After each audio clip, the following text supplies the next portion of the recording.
Morning voice എന്ന അനുഗ്രഹീത പ്രോഗ്രാമിലേക്ക് ഏവർക്കും സ്വാഗതം. ദൈവനാമ മഹത്വത്തിനായി ഒരു ഗാനം നമുക്കിപ്പോൾ ശ്രവിക്കാം.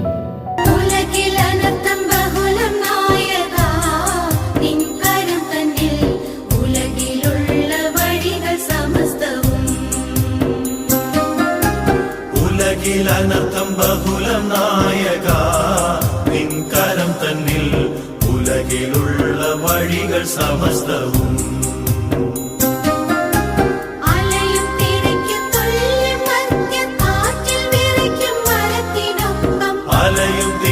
തുല്യം മധ്യ കാറ്റിൽ വിറയ്ക്കും മരത്തിനൊപ്പം. വലയുന്നോരോ ഗതിയിൽ മനുജരഖിലം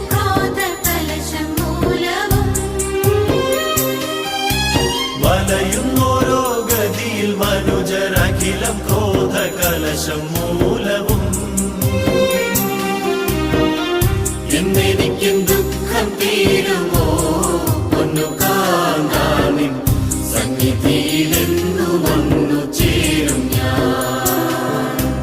ഇന്ന് വചനത്തിൽ നിന്ന് നമ്മോട് സംസാരിക്കുന്നത് കർത്താവിൻ്റെ ശ്രേഷ്ഠദാസൻ ഡേവിഡ് പി ഐസക്, ഗുജറാത്ത്. പ്രാർത്ഥനയോടെ ധ്യാന ചിന്തകൾ ശ്രമിക്കാം. ദൈവനാമം മഹത്വപ്പെടുമാറാകട്ടെ. മോർണിംഗ് വോയിസിലൂടെ ഞങ്ങൾ ശ്രദ്ധിക്കുന്ന ഞങ്ങളുടെ എല്ലാ മാന്യ ശ്രോതാക്കൾക്കും കർത്താവും രക്ഷിതാവുമായ ക്രിസ്തുയേശുവിൻ്റെ വലിയൊരു നാമത്തിൽ ഞങ്ങളുടെ പ്രഭാതവന്ദനവും സ്നേഹവന്ദനവും അറിയിക്കുകയാണ്. ഇന്ന് നാം ചിന്തിക്കാൻ പോകുന്നത് 1 തിമോത്തിയോസ് 4-ാം അധ്യായത്തിൻ്റെ അവസാന ഭാഗത്തേക്കാണ് നിങ്ങളുടെ ശ്രദ്ധ അത് തിരിക്കുവാനായിട്ട് ആഗ്രഹിക്കുന്നത്. കഴിഞ്ഞ ദിവസം നമ്മൾ 12-ാമത്തെ വാക്യത്തിൽ നിന്ന് ചില കാര്യങ്ങൾ ഓർപ്പിച്ചിരുന്നു.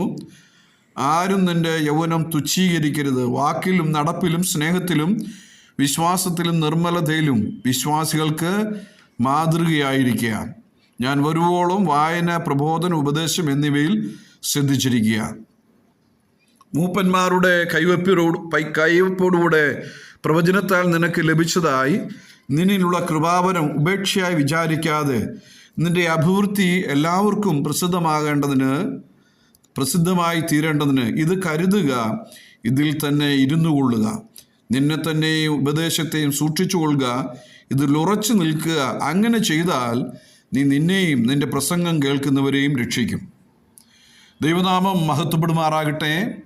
നാം തിമോത്തിയോസിൻ്റെ 1-ാമത്തെ ലേഖനം അതിൻ്റെ 4-ാം അധ്യായം വരെ തുടർച്ചയായിട്ട് പഠിച്ചുകൊണ്ടിരിക്കുകയാണ്.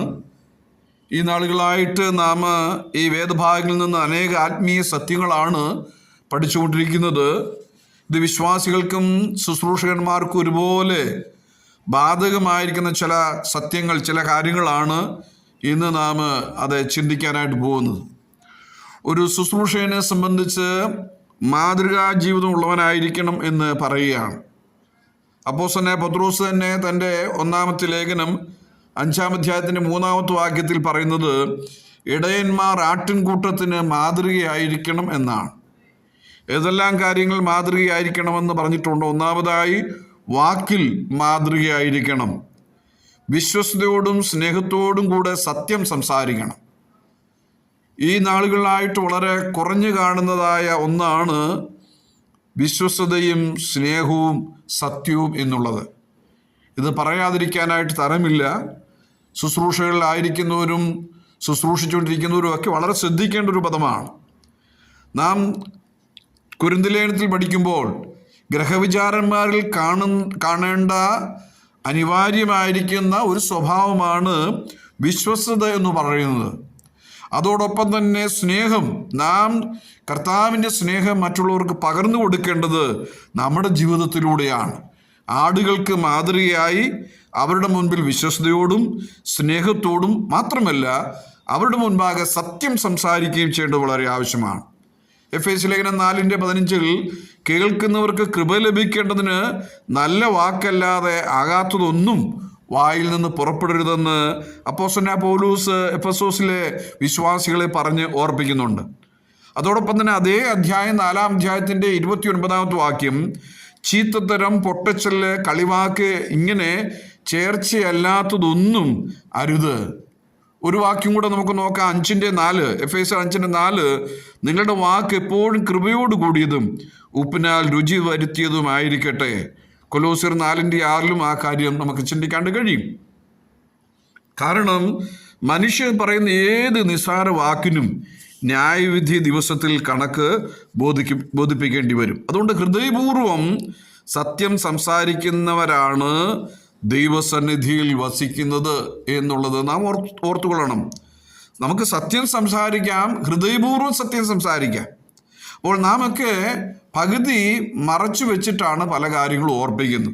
ഇപ്പോൾ ഒരു ഉദാഹരണത്തിനായിട്ട് ഒരാളോട് ഒരു കാര്യം ചോദിച്ചാൽ അത് ക്ലിയറായിട്ട് പറയത്തില്ല.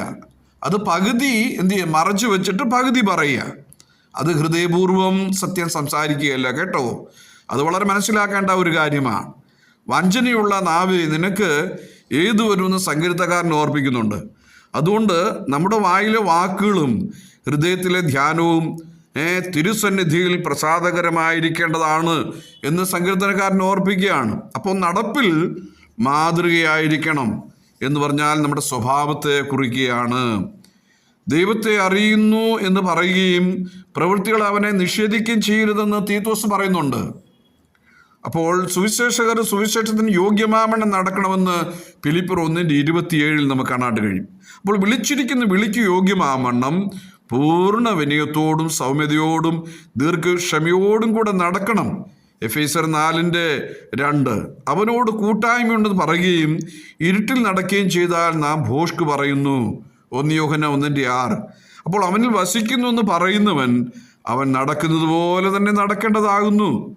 1 യോഹന്നാൻ 2:6 സ്നേഹത്തിന് മാതൃകയായിരിക്കണം. അപ്പോൾ ഇവിടെ എല്ലാം നമുക്ക് മനസ്സിലാക്കുന്നത് വിശ്വസ്തത, സ്നേഹം, സത്യം എന്നുള്ളതാണ്.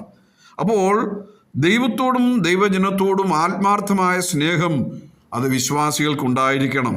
അത് ഏറ്റവും പ്രധാനപ്പെട്ട ഒരു കൽപ്പനയും കൂടെയാണല്ലോ സ്നേഹം എന്ന് പറയുന്നത്. അത് രാജകീയ കൽപ്പനയാണ് എന്ന് യാക്കോബ് 2:8 നമുക്ക് കാണാണ്ട് കഴിയും. ഞാനും നിങ്ങളും ഒരു വിശ്വാസി അല്ലെങ്കിൽ കൂട്ടുവിശ്വാസികളെ, കൂട്ടു സഹോദരന്മാരെ സ്നേഹിക്കുന്നില്ല എന്ന് വന്നാൽ ആ രാജകീയ കൽപ്പനയ്ക്ക് വിഘാതമായിട്ട് ജീവിക്കുന്നു എന്നുള്ളതാണ് നമുക്ക് മനസ്സിലാക്കാൻ കഴിയുന്നത്. അതുകൊണ്ട് ഈ കാര്യം നമുക്ക് മനസ്സിലാക്കാനായിട്ട് സാധിക്കേണ്ടതായിട്ടുണ്ട്. ജഡീയ സ്നേഹവും മാനുഷിക സ്നേഹവും ദിവ്യ സ്നേഹവും എന്നിങ്ങനെ 3 വിധമായ സ്നേഹത്തെക്കുറിച്ചാണ് നമുക്ക് മനസ്സിലാക്കാൻ കഴിയുന്നത്.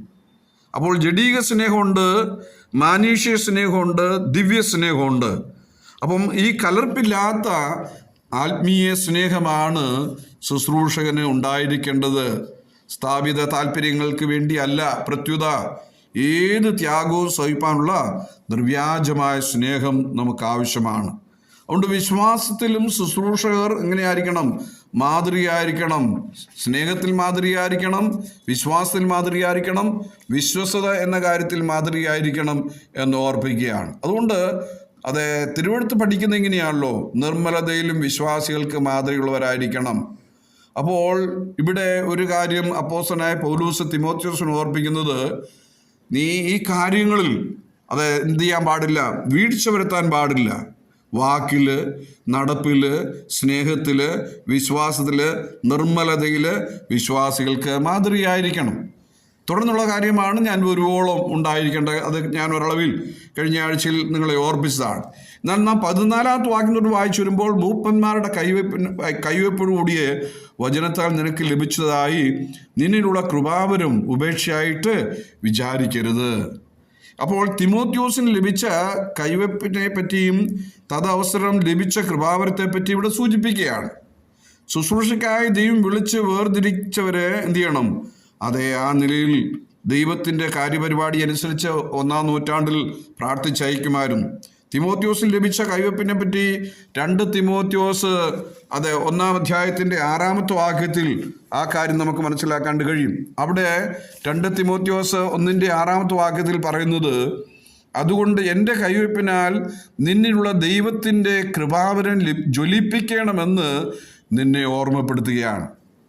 അപ്പോൾ പ്രിയപ്പെട്ടവരെ, ഇവിടെ ദൈവം നമുക്ക് തന്നിരിക്കുന്നതായ അല്ലെങ്കിൽ നമ്മെ ശുശ്രൂഷയ്ക്കായിട്ട് വേർതിരിച്ചിരിക്കുന്ന ഈ കാര്യത്തിൽ നാം ദൈവത്തിൻ്റെ ശുശ്രൂഷയിൽ മുൻപോട്ട് പോകത്തക്ക നിലയിൽ നമുക്ക് ലഭിച്ചിരിക്കുന്നതായ കൃപാവരങ്ങളെ നാം ജ്വലിപ്പിച്ചുകൊണ്ട് മുൻപോട്ട് പോകണം. എന്ന് പറഞ്ഞാൽ വിവിധ തരത്തിലുള്ള കൈവെപ്പിനെ പറ്റി തിരുവഴുത്തിൽ എഴുതിയിട്ടുണ്ട്. ഒരു യാഗത്തിനായിട്ട് ഒരാടിനെ കൊണ്ടുവരുമ്പോൾ അല്ലെങ്കിൽ മൃഗങ്ങളെ കൊണ്ടുവരുമ്പോൾ അതിനോടുള്ള ബന്ധത്തിൽ ലേവ്യ പുസ്തകം ശുശ്രൂഷയ്ക്കായിട്ട് വേർതിരിക്കുമ്പോൾ, അനുഗ്രഹത്തിന് വേണ്ടി വേർതിരിക്കുമ്പോൾ, രോഗശാന്തിക്ക് വേണ്ടി വേർതിരിക്കുമ്പോൾ, അങ്ങനെ അനേക നിലയുള്ളതായ പഠനങ്ങൾ നമുക്കിതിനകത്ത് നിന്ന് മനസ്സിലാക്കാൻ കഴിയും. എന്നാൽ ഒരാളുടെ മേൽ കൈവച്ചതുകൊണ്ട് അയാൾ ശുശ്രൂഷകനായി തീരുന്നില്ല.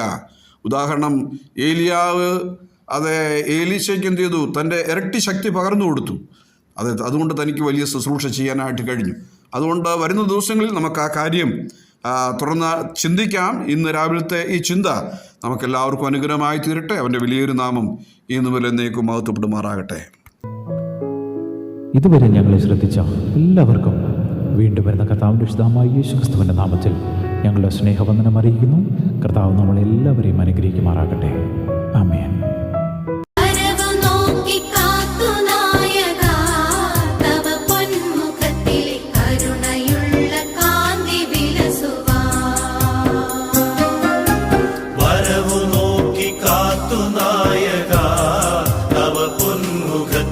കരുണയുള്ള കാന്തി വിലസുവാൻ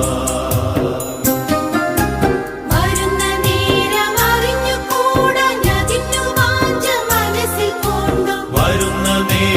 അറിഞ്ഞുകൂടാ ഞതിനു വാഞ്ച മനസ്സിൽ പൂണ്ടു